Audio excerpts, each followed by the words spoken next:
Once again, good morning to all students. Now, today is the day 3 of electrostatics. Last day हमने discussion किया था Coulomb's law of electrostatics के बारे में। हमारे पास दो चार्ज है, एक चार्ज है Q1 और एक चार्ज है क्या Q2। दोनों चार्ज के बीच का डिस्टेंस क्या है R। So what is the Coulomb's law of electrostatics? According to the Coulomb's law of electrostatics, force is directly proportional to the product of charges and inversely proportional to the square of distance between the charges. वहां से हमने एक force का magnitude calculate किया था F equal to 1/4πε0 Q1 Q2 by R square.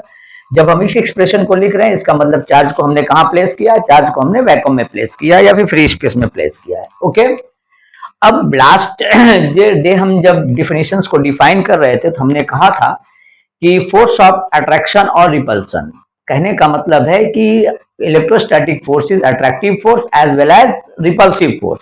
तो force of attraction और repulsion is directly proportional to the product of the magnitude of charge and inversely proportional to the square of distance between the charges. Okay, gravitation के case में जब आपने class 11 में पढ़ा होगा तो वहां पे आपने सिर्फ एक ही टाइप के फोर्स को पढ़ा था, force is attractive. That means the Newton's law of gravitation जब आप पढ़े थे, the force of attraction between two masses, वहां पे एक ही कॉन्सेप्ट था अट्रैक्टिव फोर्स। बट यहाँ पे आपका दोनों कॉन्सेप्ट है, आपका अट्रैक्टिव फोर्स भी है as well as repulsive force है। अब आपके ब्रेन में क्वेश्चन आएगा कि कब फोर्स अट्रैक्टिव होगा और कब फोर्स रिपल्सिव होगा, इसको समझना होगा। तो आइए जरा समझते हैं।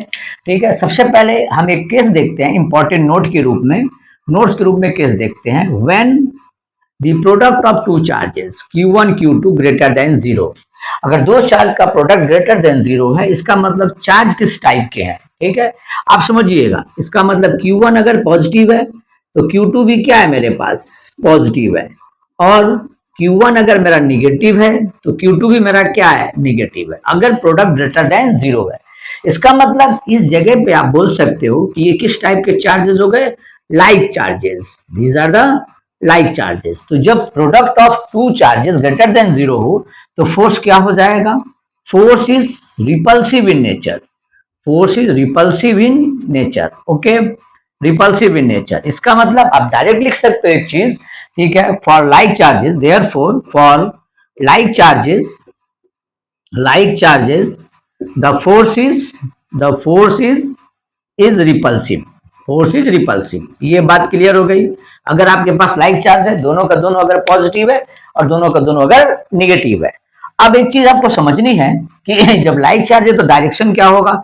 अगर ये Q1 है और ये Q2 है तो डेफिनेटली Q1 क्या करेगा, Q2 को रिपेल करेगा। This is the direction of force F है, ठीक है ना। इसने इसको रिपेल कर दिया और Q2 क्या करेगा, Q1 को रिपेल कर देगा। अगर आपको इस तरीके से लिखना है तो ये मान लीजिए आपका फोर्स हो गया F21 और ये फोर्स हो गया आपका F12। मतलब फोर्स ऑन टू, F21 का मतलब क्या हुआ, F21 का मतलब हुआ force on two due to 1। Okay, और F12 का मतलब क्या हो गया, F12 का मतलब हो गया force on 1 due to 2। But by magnitude के रूप में F12 का मैग्नीट्यूड और F21 का मैग्नीट्यूड दोनों ही क्या होगा, सेम होगा। तो इस कंडीशन में अगर आपके पास product of two charges greater than 0 है तो फोर्स आपका क्या है जी, repulsive in nature. Okay, second notes क्या कहता है, अगर हम यहाँ पे सेकेंड नोट के बारे में डिस्कशन करते हैं, when the product of two charges Q1 Q2 less than 0। अगर दो चार्ज का प्रोडक्ट लेस देन 0 है तो चार्ज की आइडेंटिटी, चार्ज का नेचर क्या क्या हो सकता है, इसके बारे में एक बार डिस्कशन करेंगे कि what would be the nature of charges. तो यार एक बार समझिएगा, अगर प्रोडक्ट लेस देन 0 है तो पॉसिबिलिटी क्या है, Q1 अगर पॉजिटिव है तो Q2 मेरा क्या होगा, निगेटिव होगा। और Q1 अगर मेरा निगेटिव है तो Q2 मेरा क्या होगा, पॉजिटिव हो जाएगा। इसका मतलब आप बोल सकते हो यहाँ चार्जेस क्या है आपके, unlike in nature, unlike in nature. Okay, तो जब चार्ज अनलाइक इन नेचर होंगे तो फोर्स क्या हो जाएगा जी, force is attractive, force is attractive. Okay, तो यहां पे आप डायरेक्ट लिख सकते हो for unlike charges, unlike charges the force is attractive. Okay, ये हो गया। अब आपके दिमाग में क्वेश्चन आएगा कि डायरेक्शन क्या होगा सर। तो डायरेक्शन जरा देखिएगा, what would be the direction in this case. अगर मान लीजिए आपने इस जगह पे Q1 को प्लेस किया है और यहाँ पे आपने Q2 को प्लेस किया। ओके, सो ये जो डायरेक्शन है ये हो गया F21 का, और ये डायरेक्शन हो गया आपका F12 का। अब देखो दोनों के दोनों फोर्स एक दूसरे की तरफ अप्रोच कर रहे हैं, तो जब दो फोर्स एक दूसरे की तरफ अप्रोच करेंगे तो फोर्स क्या हो जाएगा जी, अट्रैक्टिव इन नेचर, और इस केस में फोर्स क्या हो जाएगा आपका, रिपल्सिव इन नेचर। यहां भी कंडीशन वही है कि mod value of F12 must be equal to mod value of F21। Okay, तो ये दोनों केसेस आपको अपने दिमाग में रखने हैं, इसको और इसको, जो कब हमारे पास अट्रैक्टिव फोर्स होगा, कब हमारे पास रिपल्सिव फोर्स होगा। तो याद रखने वाली बातें क्या है आपके लिए, याद रखने वाली इंपॉर्टेंट चीज ये है कि जब चार्ज हमारे लाइक इन नेचर है तो फोर्स क्या है जी, रिपल्सिव इन नेचर, और जब चार्ज हमारे अनलाइक इन नेचर है तो फोर्स हमारा क्या है, that is attractive in nature. Unlike के लिए अट्रैक्टिव और लाइक चार्जेस के लिए that is repulsive in nature. मतलब दो पॉजिटिव पॉजिटिव हो या दो नेगेटिव नेगेटिव हो, यहाँ पे एक पॉजिटिव हो और एक नेगेटिव हो। ओके, ये चीज क्लियर हुई। आइए अब इसके बाद नेक्स्ट टॉपिक की तरफ हम लोग बढ़ते हैं, that is a vector form of Coulomb's law. Okay, the topic number 2 for today's class, that is a vector form of Coulomb's law. तो देखिएगा जरा, यह वेक्टर फॉर्म ऑफ फोर्स, इसके बाद फिर हम कार्टेशियन कंपोनेंट ऑफ फोर्स के बारे में भी डिस्कशन करेंगे। तो vector form of Coulomb's law क्या कहता है जी, vector form of Coulomb's law. Okay, Coulomb's force और Coulomb's law. Okay, vector form of Coulomb's law कभी कभी 1 मार्क्स का पूछता है। कैसे पूछेगा जी, definitely what is Coulomb's law, right down the expression for force, right its vector form 1 + 1 + 1। Clear. तो इस केस में भी आपको एक डायग्राम बनाना है, Q1 और Q2, इन दोनों के बीच में डिस्टेंस क्या है जी आपका, दैट इज R। अब हमने एक प्रॉपर्टी पढ़ी थी लास्ट डे, याद कीजिए आप, the force is always act along the line joining between the two charges, इसको पढ़ा था। इसका मतलब फोर्स हमेशा Q1 और Q2 के बीच इसी लाइन के अलोंग में एक्ट होगा। तो जब आप फोर्स को लिखोगे magnitude 1/4 pi epsilon naught, this one is a Q1 Q2 upon R square. अब इस वैल्यू को जब आप वेक्टर फॉर्म में लिखोगे तो 1/4 pi epsilon naught Q1 Q2 by R square, it is R unit vector. Okay, R unit vector हमने क्यों लिया, रीजन क्या है कि फोर्स हमेशा किसके अलोंग में एक्ट हो रहा है, act along the line joining between the charges. Clear. So यहाँ पे आप लिख सकते हो F vector is equal to 1/4 pi epsilon naught Q1 Q2 by R square, this is R vector by mod of R। Class 11 में आपने पढ़ा होगा R unit vector equals to R vector by mod of R, ये value. So इस जगह जब आप multiply करेंगे F vector equals to 1/4 pi epsilon naught Q1 Q2, this is R cube, that is R vector. ये हो गया आपका 1 मार्क्स के लिए vector form of Coulomb's law. Clear. जब आपने चार्ज को कहां किया है, एक आर्बिट्री पोजीशन पे प्लेस किया है, तो that is a vector form of Coulomb's law. अब इसी एक्सप्रेशन को अगर आपको विद रिस्पेक्ट टू ओरिजिन अगर शो करना है या कार्टेशियन कंपोनेंट की तरफ ले जाना है, या दो चार्ज को एक स्पेसिफाइड लोकेशन में प्लेस करना है, एज लाइक एग्जांपल, अगर सपोज दैट ये मेरे पास एक्स एक्सिस, ये वाई एक्सिस और ये आपकी जेड एक्सिस, यहां पे हमने Q1 को प्लेस किया जी, और इस जगह पे हमने Q2 को प्लेस किया। Position vector R1, this is a position vector R2। Is it clear.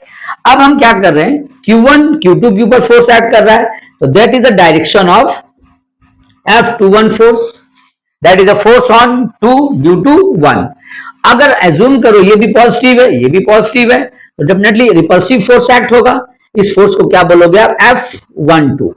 It means F21 is what, F21 is force on 2 due to 1, and F12 is what, force on 1 due to 2। ठीक। अब अभी हम क्या कर रहे हैं, किसी एक को लेके काम कर रहे हैं। हम एज्यूम कर रहे हैं कि हम फोर्स कैलकुलेट कर रहे हैं किसके ऊपर, F फोर्स कैलकुलेट कर रहे हैं हम Q2 के ऊपर। इसके बाद सिमिलरली हम Q1 का एक्सप्रेशन भी शो करेंगे। तो अगर हम फोर्स Q2 को एक्ट कर रहे हैं, ये मेरा R1 वेक्टर हुआ, ये R2 वेक्टर है, तो definitely this is the direction. इसको आप बोल सकते हो R21। Okay, that means that is towards 2 due to 1। क्या बोलेंगे, टुवर्ड्स 2 ड्यू टू 1। अब इस चीज को समझिएगा, यहाँ पे R1 और R21 are in same order, R1 and R21 are in same order, R2 is the resultant, so you can find it R21 is equals to R2 vector minus R1 vector, ये आ गया जी। अब अगर आपको इसी concept के हिसाब से इसका वेक्टर फॉर्म लिखना है तो क्या लिखेंगे आप यहाँ पे, F21 must be equals to 1 by 4 pi epsilon naught Q1 Q2 by this is a displacement vector mod of R21 cube and this is a R21 vector. Okay, so what is F21? F21 is equals to 1 by 4 pi epsilon naught, this is Q1 Q2. अब R21 की value क्या है जी आपके पास, R2 minus R1 cube and this one is a R2 minus R1 vector. Is it clear? ये आ गया आपका क्या, that is F21। अब अगर एक डायग्राम मैं ड्रॉ करूं यहाँ पे छोटी सी जगह पे जहां पे हम Q1 पे फोर्स ऐड करेंगे, जरा देखिएगा, ये हमारे पास X हो गया, ये Y और ये एक्सिस Z हो गई। ओके, सेम पोजीशन है, ये मेरे पास Q1 है, ये मेरे पास क्या है Q2 है, R1 वेक्टर हो गया, R2 वेक्टर हो गया। अब ये दोनों पोजीशन वेक्टर, फोर्स हम किस पे निकाल रहे हैं जी, डेफिनेटली फोर्स हम फाइंड आउट करना चाहते हैं Q1 के ऊपर। यहाँ पे हमारे पास Q1 है, इस फोर्स को हमने क्या कहा था, F12। तो जब F12 हुआ तो डिस्प्लेसमेंट वेक्टर भी क्या हो गया, R12। Is it clear? अब आप समझिएगा, यहाँ ब्लैक पेन से मैं लिख रहा हूं इस जगह पे, तो इसी कॉन्सेप्ट को यूज करके हम F12 लिखेंगे। तो F12 अगर हमने लिखा तो क्या हुआ जी, 1 by 4 pi epsilon naught, this is Q1 Q2 by R12 cube and this is vector R12 vector.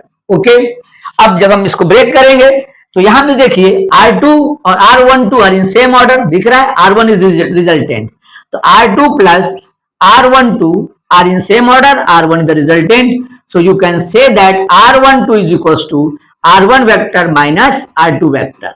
Clear हो गया? अब इस वैल्यू को यहां हम सब्स्टिट्यूट कर दें अगर, तो F12 is equals to 1 by 4 pi epsilon naught, this is Q1 Q2 divide by R1 minus R2 cube and this becomes a R1 minus R2 vector. Clear? अब ये इक्वेशन आपका 1 है, ये इक्वेशन आपका 2 है और ये इक्वेशन आपका 3 है, ठीक है ना। अब अगर आप इक्वेशन 2 और 3 को अगर आप देखोगे तो आपको एक चीज साफ नजर आएगी, क्या नजर आएगी, F12 must be equal to minus of F21 must be equal to minus of F12। इसका मतलब ये दोनों के दोनों किस टाइप के फोर्स हैं, ये दोनों के दोनों आपके एक्शन और रिएक्शन फोर्स है। आप कह सकते हो this two forces are action and reaction forces. Is it clear? ये R1 वेक्टर है, this one is a vector R1। Okay, अब जो ब्लैक पेन से हमने लिखा है, ब्लैक पेन से जो लिखे हैं हम, वो किसके लिए है जी, वो ऊपर वाले डायग्राम के लिए, ब्लैक पेन वाला सेगमेंट इसके लिए और ब्लू पेन वाला सेगमेंट इस प्रॉपर डायग्राम के लिए है। ओके, तो इस तरीके से आप क्या कर सकते हो, किसी पर्टिकुलर कूलम्ब्स फोर्स के वेक्टर फॉर्म को आप डिफाइन कर सकते हैं। ओके, तो कभी कभी एक छोटा सा क्वेश्चन 1 मार्क्स के लिए अगर आपसे पूछता है right down the vector form of Coulomb's law, आप डायरेक्ट इसको लिख देंगे, ठीक, 1 मार्क्स के लिए। लेकिन अगर इसी चीज को अगर आपसे 2 नंबर के लिए पूछेगा कि establish the vector form of Coulomb's law, तो डेफिनेटली इस पूरी चीजों को आपको दिखाना होगा। अब एग्जाम में जरूरी नहीं है कि आप F12 और F21 दोनों को कैलकुलेट करें, ठीक। हाँ, एक चीज को जरूर, पहला जो भी फोर्स आप कैलकुलेट करोगे उसके डायग्राम को जरूर दिखाना होगा, दूसरे वाले को दिखा के आप डायरेक्ट लिख सकते हैं F21 must be equal to F12 या F12 must be equal to F21।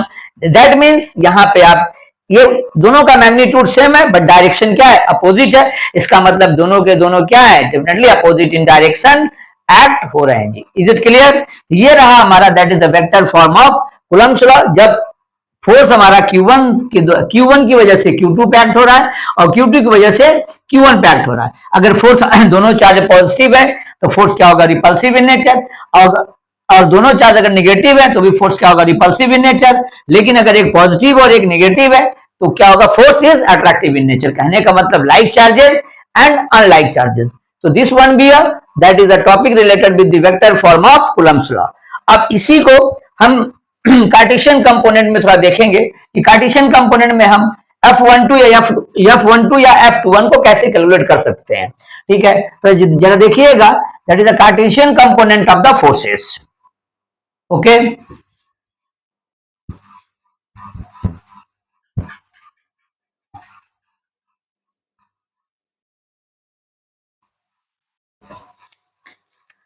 So next topic is that is the Cartesian component of force.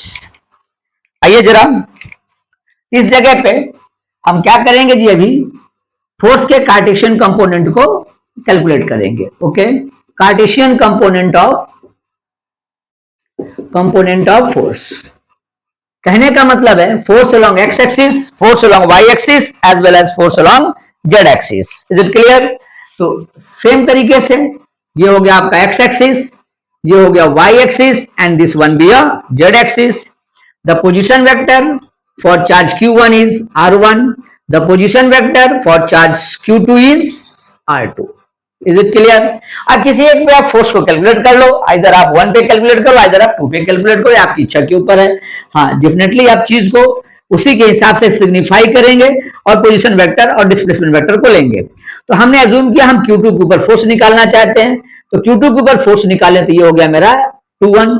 ये कोऑर्डिनेट अगर मैं दूं तो x1, y1, z1. ये कोऑर्डिनेट अगर हम देते x2, y2, z2. ओके, ये हमारे पोजीशंस हैं चार्ज q1 के और चार्ज q2 के. Is it clear? यहां फोर्स क्या आया जी? F21 is the force. Any problem? अब हमारे पास यहां पे हमने अभी ड्राइव किया था F21 must be equal to 1 by 4 pi epsilon naught. This is q1 q2 by r21 vector cube and that is a r21. Okay, r2 minus r1. ये चीजें समझ में आई होंगी. फिर से मैं बता दे रहा हूं, r1 and r21 are in same order, so r1 vector plus r21 vector is equals to r2 vector.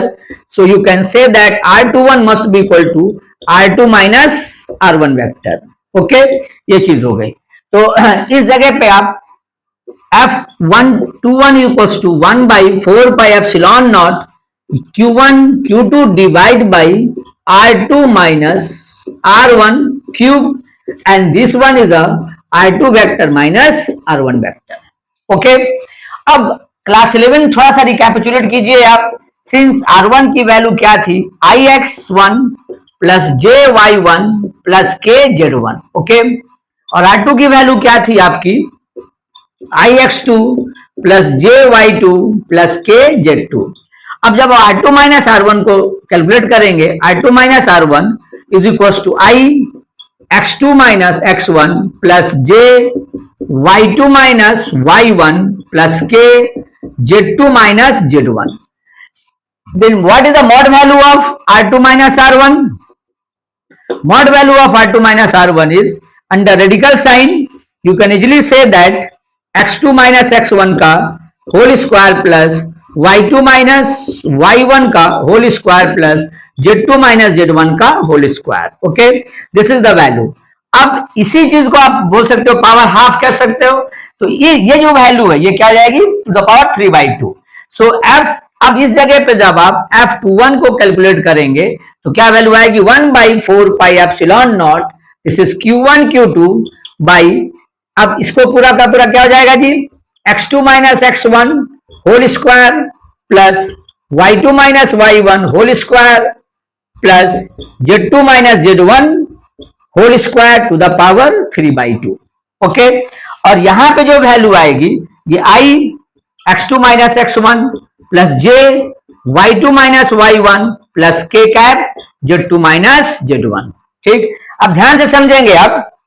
ये जो फोर्स है आपका F21 फोर्स है, इसको आप क्या लिख सकते हो?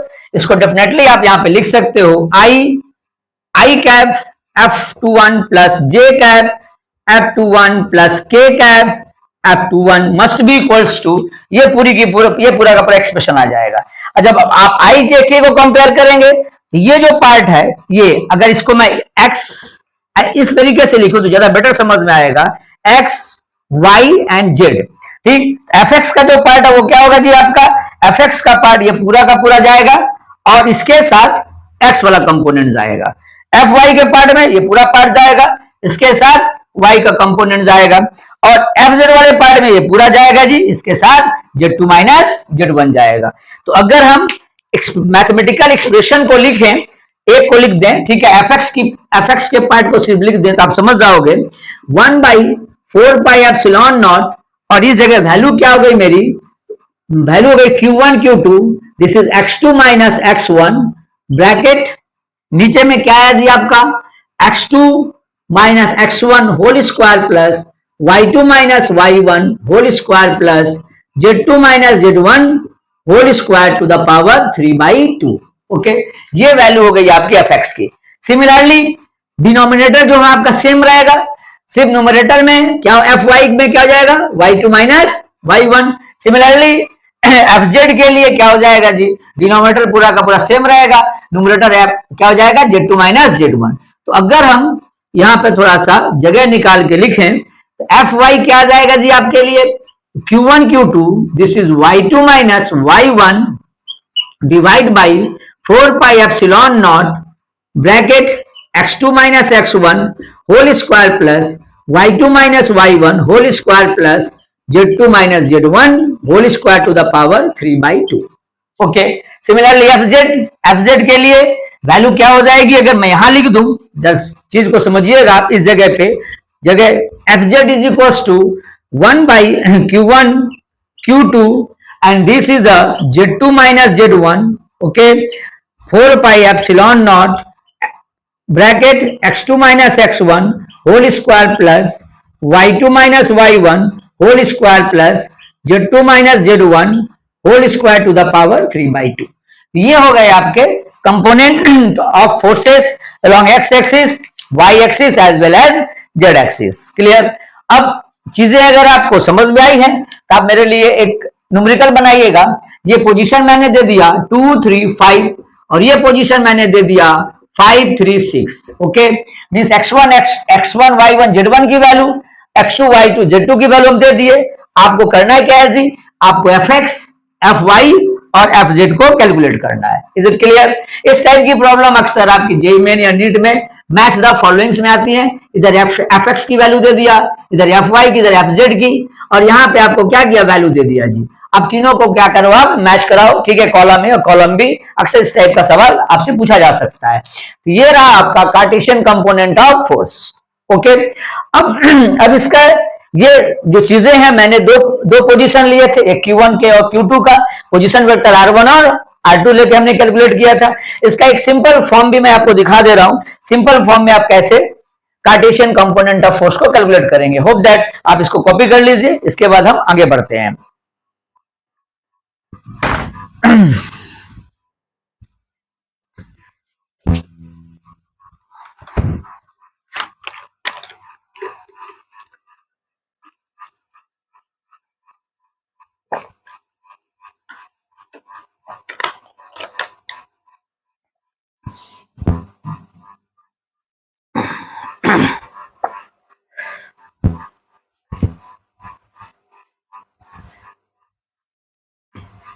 आइए जी आगे बढ़ते हैं।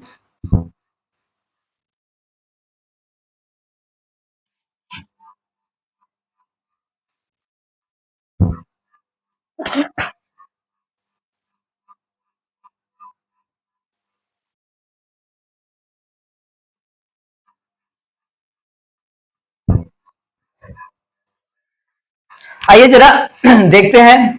सिंस आपके पास फोर्स की वैल्यू क्या थी, 1/4 pi epsilon naught, this is Q1 Q2 by R cube, that is R vector. अब यहां से F X F Y F Z आपको ज्यादा अच्छा समझ में आएगा। तो देखिए जरा, हमने क्या लिया, R vector must be equal to I x plus J Y plus के जेड ले लिए। मॉड आर की वैल्यू क्या हो जाएगी, X square plus Y square plus Z square to the power half. So R cube की value क्या हो जाएगी, X square plus Y square plus Z square to the power 3/2। Okay,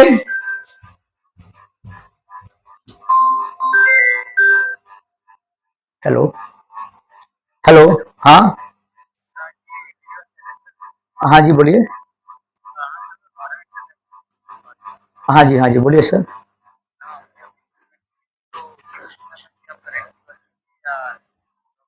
नहीं नहीं, करेंटली वर्किंग है सर। हाँ हाँ, मैं भी जलपाईगुड़ी में काम कर रहा हूँ सर। हाँ हाँ हाँ हाँ। Oh sure sure sir, sure sure sure. तो नहीं नहीं ना, इंटरेस्टेड है, आई वांट टू रिलोकेट। अगर मुझे अच्छा पैकेज मिले तो डेफिनेटली मैं रिलोकेट करना चाहूंगा। लास्ट मेरा 65 है सर। हाँ हाँ हाँ, yes sir. Oh sure sure sure sure sir, sure sure.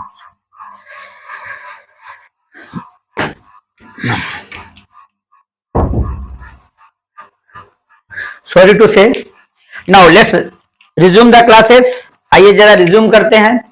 तो आर क्यू क्या हो गया, X square plus Y square plus Z square to the power 3/2। ठीक, तो आप एफ को क्या लिख सकते हो, आप i F x plus J F Y plus के F Z. Okay, this one is 1/4 pi epsilon naught Q1 Q2 by x square plus Y square plus Z square to the power 3/2। और ये value आपकी हो जाएगी i x plus J Y plus के z. Clear. अब जरा देखिएगा, ये काफी सिंपल फॉर्म है आपके लिए। तो अब जब आप यहां से फोर्स को कैलकुलेट करना चाहेंगे तो एक्स आई वाले पार्ट को आई से कंपेयर कीजिए, जे वाले पार्ट को जे से कंपेयर कीजिए, के वाले पार्ट को के से कंपेयर कीजिए। तो एक लाइन और मैं कर दे रहा हूं, I F x plus J F Y plus के एफ जेड। ओके, अब 1/4 पाई एप्सिलॉन नॉट, इस जगह पे Q1 Q2 अगर मैं लिखूं I x plus J Y plus के जेड। ओके, तो इस जगह पे आप बोल सकते हो X square plus Y square plus Z square to the power 3/2। आ गया जी समझ में। अब हम कंपेयर करना चाहते हैं तो एफ एक्स को हमने कंपेयर किया 1/4 पाई एप्सिलॉन नॉट, यहां लिख सकते हो Q1 Q2 X divide by x square plus Y square plus Z square to the power 3/2। Okay, इसी प्रकार एफ वाई को हमने लिया Q1 Q2 Y divide by 4 pi epsilon naught x square plus Y square plus Z square to the power 3/2। इसी प्रकार हम F Z को लिए तो क्या आया जी मेरे पास, this is the Q1 Q2 divide by Q1 Q2 z divide by 4 pi epsilon naught x square plus Y square plus Z square to the power 3/2। अब देखिए ये डेफिनेटली जो प्रीवियस हमने डेरिवेशन किया था उसके कंपैरिजन में काफी इजी है। और इसी यही मेरा कॉन्सेप्ट है, यही मेरा बेस है। इसी बेस के ऊपर आप बड़े से बड़े डेरिवेशंस को कर सकते हैं। ठीक है, तो आप कार्टेशियन कंपोनेंट को या component of force along X axis Y axis Z axis कैसे कैलकुलेट कीजिएगा, कैसे इवेलुएट कीजिएगा, ये आपकी एक प्रोसेस हो गई जिसमें आपका F X F Y F Z. अब आपको चीज याद रखना काफी सिंपल है। एफ एक्स के साथ क्या हुआ मेरा एक्स, बाकी चीजें आपकी देखो जरा सेम है। एफ वाई के साथ क्या है वाई, बाकी चीजें आपकी क्या नीचे की सेम है। एफ जेड के लिए आप क्या यूज कर रहे हो जेड, और नीचे की सारी चीजें आपकी क्या है सेम है। ओके, तो ये रहा आपका बहुत ही बेसिक कॉन्सेप्ट। अब चलिए इसके ऊपर एक सवाल बनाते हैं, ठीक है, ताकि आपका कॉन्सेप्ट और ज्यादा क्लियर हो। आइए जरा सवाल लिखिएगा, calculate the force, calculate the calculate the values of calculate the value of fx comma fy and fz for position, क्या दिया आपका पोजीशन 0 0 0 टू क्या हो गया आपका 3 2 5। अब ये जो हमने डेरिवेशन किया, इस डेरिवेशन में Q1 को हमने कहां पर रखा था, तो नो डाउट ये मेरा डायग्राम था जी जब हम डेरिवेशन कर रहे थे, एक्स एक्सिस वाई एक्सिस और ये क्या Z axis. This is the position of Q1 and that is the position of Q2। और ये हमारा क्या था पोजीशन वेक्टर, यहाँ पे एक्स वाई जेड। तो एक कोऑर्डिनेट ऑटोमेटिकली अपने आप में क्या हो गया 0, ठीक, और दूसरा कोऑर्डिनेट क्या हो गया एक्स वाई जेड। इसी प्रकार calculate the force, calculate the value of F X F Y F Z for position 0 0 0 and 3 2 5। मतलब हमने Q1 को कहां पे रखा ओरिजिन पे, और Q2 को कहां पे रखा है 3 2 5 पे रखा है। अब इसके लिए हमें क्या करना है, value of F X, value of F Y and value of F Z को फाइंड आउट करना है। आइए जरा अगर आप इस पर्टिकुलर फॉर्मूले को याद ना रख पाए तो डेरिवेशन की प्रोसेस को याद रखेंगे और डायरेक्ट आप पुट कर देंगे। तो जरा देखिए कैसे इवेलुएट करेंगे। First of all, what is the position vector for the given position? तो r vector is equal to 3i cap plus 2j cap plus 5k cap. Then what is mod r? Mod r is equal to under radical sign 3 square plus 2 square plus 5 square. So it becomes a mod r is equals to, that is a 9 plus 4 plus 25. How much? This is mod r is equals to कितना आ गया जी? 13 and 25. 13 plus 25 8 3 38 is 38 to the power half. So r cube की value क्या हो जाएगी? 38 to the power 3/2. ये मेरे r cube की value हो गई। अब हमारे पास फोर्स क्या है? एफ एक्स याद रखने नहीं जाएंगे, फॉर्मूला को याद रखेंगे। Q1 Q2 x divide by 4 pi epsilon naught bracket X square plus Y square plus Z square to the power 3/2। So आपके पास चार्ज की वैल्यू नहीं दी है तो हमने ले लिया Q1 की वैल्यू कितनी है जी? 5 माइक्रोकूलम और Q2 की वैल्यू कितनी है आपकी? 10 microcoulomb. Okay, so fx is equals to q1 5 into 10 to the power minus 6 multiplied with 10 into 10 to the power minus 6 और मेरे पास x कितना है? that is 3 divided by 4 pi epsilon naught 38 to the power 3/2.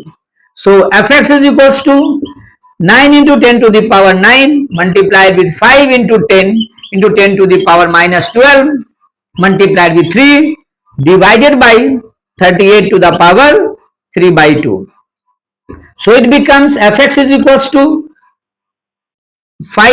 9 multiplied with 5 into 10 to the power plus 9 and that is minus 12 minus 3 and 10, that is minus 2 into 3 divide by 38 to the power 3/2. So it becomes 9 5 is 45 multiplied with 3 10 to the power minus 2 divided by 38 to the power 3/2. So 45 multiplied with 3, 3 5 is 15 and 3 4 is 12 and 1 that is 13. So it becomes 135 divided by 38 to the power 3/2 10 to the power minus 12 Newton. This is the value of fx. Similarly, you can say that fy equals to again same value क्या हो जाएगी आपकी? यहां पे 5 into 10 to the power minus 6, 10 into 10 to the power minus 6 and that is 2 divide by 4 pi epsilon naught 38 to the power 3/2. यहाँ पे आप fy is equals to 9 into 10 to the power 9, 5 into 10 to the power minus 12 into 10, okay, into 2 divide by 38 to the power 3/2. अब यहाँ पे फिर वही चीज आ जाएगी 9 into 5 into 2, 9 into 5 into 2 into 10 to the power minus 2 divide by 38 to the power 3/2. इस तरीके से आप एफजेड को भी कैलकुलेट कर सकते हैं। सिर्फ आप चेंज क्या करोगे? एक्स जहां पे वाई की वैल्यू पुट किए थे वहां पे किसकी वैल्यू हो जाएगी? जेड की वैल्यू पुट हो जाएगी और यहां से आप F X F Y F Z easily simplify कर सकते हैं, कैलकुलेट कर सकते हैं। ये हमारा रहा how to calculate the component of forces along x axis, along y axis and along z axis. Is it clear? इसको कॉपी कर लीजिए इसको। इसके बाद नेक्स्ट टॉपिक की तरफ बढ़ते हैं, that is principle of superposition. Okay, Incoming voice call from Sushant Pulsar ABS.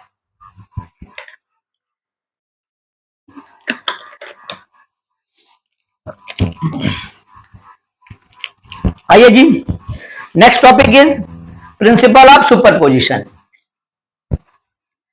So principle of superposition क्या कहता है?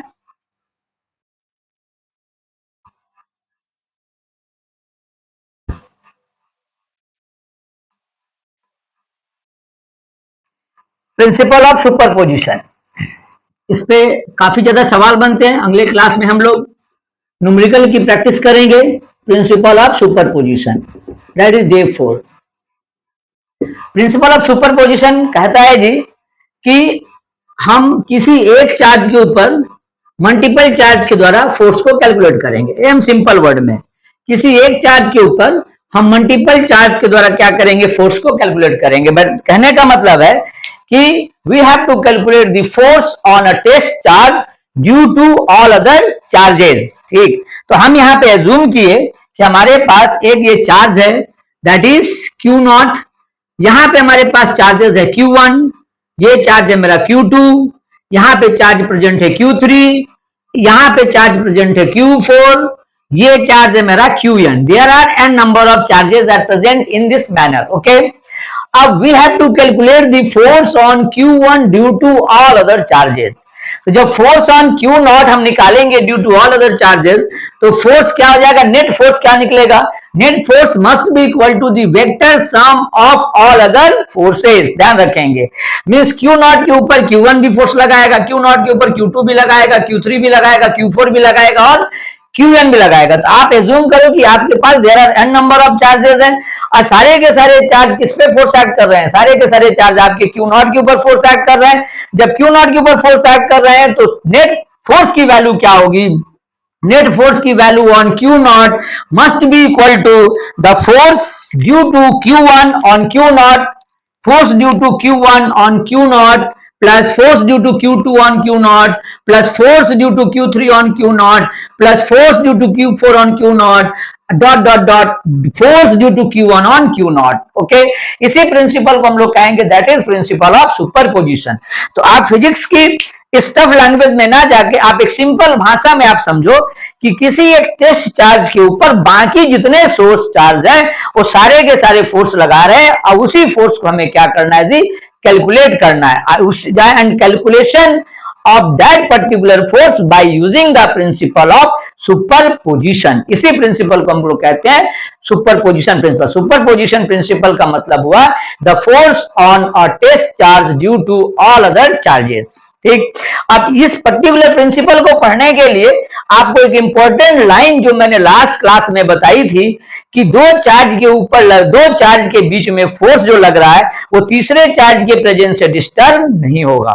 ओके, इसका मतलब क्या हुआ कि Q1 और Q नॉट के बीच का फोर्स Q2 के प्रेजेंस से डिस्टर्ब नहीं होगा, Q2 और Q नॉट के बीच का फोर्स Q3 के प्रेजेंस से डिस्टर्ब नहीं होगा, Q3 और Q नॉट के बीच का फोर्स Q1 के प्रेजेंस से डिस्टर्ब नहीं होगा। ठीक, इसका मतलब Q1 और Q नॉट के बीच में एक फोर्स निकलेगा, Q2 Q नॉट के बीच में एक फोर्स निकलेगा, Q3 Q नॉट के बीच में एक फोर्स निकलेगा। सब सारे फोर्स को हम लोग क्या करेंगे, ऐड कर देंगे। Is it clear? आइए जरा अब इस पूरे डायग्राम को हम थोड़ा सा एक नए डायग्राम के तरीके से समझते हैं। ठीक है, जरा देखिएगा, यहां पे हमने डायग्राम ड्रॉ किया और हम किसी दो चार्ज को लेंगे। ठीक है, तो हमने यहाँ पे ले लिया Q नॉट को और यहाँ पे हमने ले लिया Q1 को ले लिया। ओके, इस जगह पे ये हम लिए पोजीशन वेक्टर R1, यहाँ पे हमने लिया पोजीशन वेक्टर R0। क्लियर? अब ये जो हुआ मेरे पास, इस ध्यान से समझिएगा, अब ये जो फोर्स लग रहा है इस फोर्स को हम F1 मान ले रहे हैं। ठीक है, F10 या F01 में F10 या F01 लिख के थोड़ा कॉम्प्लेक्स नहीं कर रहे, सिंपल लैंग्वेज में आपको मैं समझाना चाहता हूं। Q1 जो फोर्स Q नॉट के ऊपर लगाया उसको हमने F1 मान लिया है, Q2 जो Q नॉट के ऊपर फोर्स लगाएगा उसको F2 मान लेंगे, Q3 जो Q नॉट पे फोर्स लगाएगा उसको F3 मान लेंगे। ओके, और ये जो पोजीशन वेक्टर है इस पोजीशन वेक्टर को हम क्या मान ले रहे हैं जी, R01 एज्यूम कर ले रहे हैं। ठीक है ना, मतलब आप जीरो की तरफ जा रहे हो, किसकी वजह से, 1 की वजह से जा रहे हो। क्लियर? ये पोजीशन वेक्टर हो गया। अब इसको अगर हम कैलकुलेट कर लें तो सिमिलरली हम Q2 का भी कैलकुलेट कर सकते हैं, Q3 भी कैलकुलेट कर सकते हैं, Q4 की वजह से भी कर सकते हैं। तो आइए जरा, तो यहां पे आप लिखोगे late F1 is the force on Q naught due to Q1. Okay, so what is F1? F1 vector is equals to 1 by 4 pi epsilon naught। क्या हो जाएगा जी आपका Q1 Q naught divide by, आप जरा देखोगे ये इस वैल्यू को समझोगे आप, R1 plus R01 must be equal to R0, है कि नहीं? So R01 is equal to R0 minus R1। ये बात समझ में आ गई आपको? होप दैट समझ में आ गई होगी। तो जरा देखोगे क्योंकि ये वेक्टर और ये वेक्टर सेम ऑर्डर में और ये क्या रिजल्टेंट है, इसीलिए this plus this equal to that. Clear? So you can easily write here R01 cube and this is a R0 minus R1 vector. आया जी समझ में? क्लियर? तो ये मेरा हुआ F1. ठीक है, इसी प्रकार F2 क्या निकलेगा? Similarly F2 vector equals to 1 by 4 pi epsilon naught Q2 Q naught divide by R02 cube and this one is R0 minus R2 vector. Is it clear? इसी प्रकार F3 क्या निकलेगा? F3 vector equals to 1 by 4 pi epsilon naught Q3 Q naught. This is R03 vector cube and this one is a R0 minus R3 vector. Clear? देते जाओगे. ठीक है, अगर मैं डॉट डॉट डॉट कर दूं तो Fn क्या निकलेगा जी? Fn equals to 1 by 4 pi epsilon naught Qn Q naught divide by R0n cube and this is R0 minus Rn vector. आ गया जी. अब by using the principle of superposition आप कह सकते हो क्या? By using the principle of superposition. अगर superposition principle को अगर हम यहां यूज करें तो हमारे पास क्या आया? वी हैव क्या हो गया जी? F vector equals to F1 vector plus F2 vector plus F3 vector up to dot dot dot dot Fn vector. आ गया जी. अब जरा देखिएगा, एक बार नजर घुमा के देखिए कि कॉमन क्या हो रहा है. ठीक है, ध्यान से देखिएगा आप. ये इस फैक्टर को पकड़िए आप, ये आपका कॉमन जा रहा है. हर एक एक्सप्रेशन से ये कॉमन है, दिख रहा है ना? आप जरा देखो जरा, ये कॉमन है. इसका मतलब इसको हम बाहर निकाल लें डायरेक्ट. तो F इज इक्वल्स टू मैं लिख सकता हूं Q not divide by 4 pi epsilon not. Okay, ये हमने बाहर कर दिया. अब अंदर में क्या बच रहा है जी? अंदर में क्या बच रहा है आपका? अंदर में बच रहा है Q1 divide by R01 cube and this is R0 minus R1 बच रहा है plus Q2 R0 minus R2. This is a R02 cube plus Q3 R0 minus R3. This is R03 cube up to कहां तक? up to है Qn. This is a R0 minus Rn. This by में R0n cube आ गया. ये रहा आपका total force. अब अगर इसी को आपको समेशन के फॉर्म में चेंज करना है तो आप लिख सकते हो F vector equals to Q naught by 4 pi epsilon naught summation of. आप देखिएगा अब R नॉट आपका वही है, तो इस जगह पे R नॉट को आप R नॉट रहने दो. तो क्या दिख रहा है जी? अगर मैं लिखूं I इक्वल टू 0 तो I इक्वल टू क्या हो गया आपका? 0. सब I हो जाएगा, I हो जाएगा. एंड J इक्वल टू कहां से कहां जा रहा है? 1 to n. ठीक, तो क्या आया जी? QJ and this is RI minus RJ divide by क्या है जी आपका? RI RJ. This is cube. ये वैल्यू हो गई. I आपकी क्या है? 0 ही है. I का वेरिएशन नहीं हो रहा है, I आपका 0 ही रह जाएगा. J कहां से कहां तक वेरी हो रहा है? ध्यान दोगे, J आपका वेरी हो रहा है 1 से लेके n तक. तो ये हो गया आपका टोटल फोर्स. किसके ऊपर निकला? Q नॉट के ऊपर निकला due to all other charges. And this principle is known as the principle of superposition. Okay, ये रहा आपका, that is the complete chapter जिसमें हमने इलेक्ट्रिक चार्ज और इलेक्ट्रिक फोर्स के बारे में डिटेल में डिस्कशन किया. ये जो पूरा का पूरा पोर्शन था, यहाँ पे हमने थ्योरेटिकल एस्पेक्ट को कवर किया है. नेक्स्ट क्लास में डे 4 के क्लास में हम लोग इसी से रिलेटेड न्यूमेरिकल पोर्शंस को कवर करेंगे. तब तक के लिए आप इन सारी चीजों को रिवाइज कीजिएगा. कल जब हम आएंगे, ठीक है, और डे 4 का क्लास कराएंगे तो इसमें इस प्रिंसिपल ऑफ सुपरपोजिशन से रिलेटेड किस टाइप के सवाल आते हैं, किस टाइप के क्वेश्चंस आते हैं, ठीक है, उस क्वेश्चंस की सिमेट्री को भी समझेंगे, क्वेश्चन के टाइप को भी समझेंगे. थोड़ा सा मैं डिस्कशन कर दे रहा हूं आज. लाइक 2 चार्ज हैं हमारे पास, किस पॉइंट पे फोर्स की वैल्यू 0 होगी. इसके बाद ट्रायंगल के तीनों वर्टिसेस पे हमने चार्ज प्लेस किया है. सेंट्रॉयड पे फोर्स की वैल्यू क्या होगी, किसी एक वर्टेक्स पे फोर्स की वैल्यू क्या होगी, चार्ज का नेचर अगर अलग कर देंगे तो फोर्स की वैल्यू क्या होगी। इस टाइप के लॉट ऑफ प्रॉब्लम्स को हम लोग कल देखेंगे या नेक्स्ट क्लास में देखेंगे। ओके, तब तक के लिए गुड बाय, अच्छे से पढ़िए, best of luck for your upcoming examinations. आपको एक बात को हमेशा दिमाग में रखना है कि आपका बोर्ड और आपका कॉम्पिटिटिव दोनों एक दूसरे के साथ, ठीक है, बहुत ज्यादा हाइपर लिंक्ड नहीं होगा। बोर्ड को आप बोर्ड की तरीके से पढ़ोगे, कॉम्पिटिटिव को आप कॉम्पिटिटिव तरीके से पढ़ोगे। Best of luck, thank you.